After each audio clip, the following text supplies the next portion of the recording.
Now, this is what is happening over here. Sir, for example, enforcement of contracts in Singapore takes 6 months. In our country, it takes 4 years, sir. I would like to request the government to you, sir, that will they simplify litigation by providing fixed timelines for resolution of disputes? An alternate dispute resolution mechanism and fast-track court should be promoted. Will they do that?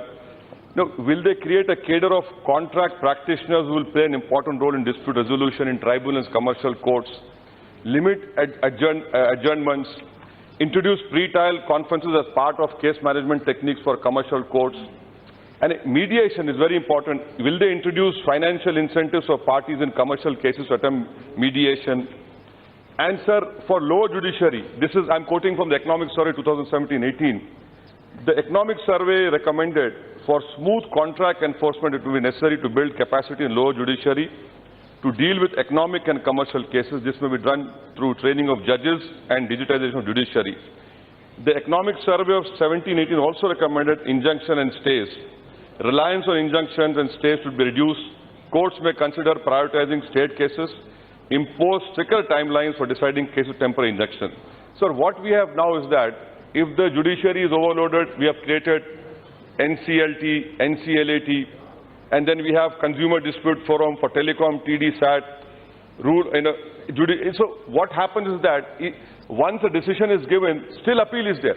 So I want to know from the government a specific question. Lastly, sir, now sir, I want you to come to my rescue, sir, that this whole issue of issuing ordinance, you issue an ordinance to satisfy the whims and desires of World Bank. But why did it take you so much time to introduce an ordinance when the Supreme Court overturned the SC/ST Act? And lastly, sir, there is a ICADR regional courts center in Hyderabad and Bengaluru. Now, these grants were given by respective state governments. I want to know how are you taking over these entities which were set up by the support of the state governments? And I'm concluding, sir. And lastly, what is the assurance which the government is giving to the country and to this August House for this ADR to be taken seriously? How impartial are you going to be? What is the distance that you're going to maintain from this particular center which you are going to establish? Because for it to be taken seriously, the government must be far away. That is why initially society received grants from governments and non-government sources, sir. These are the important points. I hope the minister will reply to it and does not run away from it. Thank you, sir.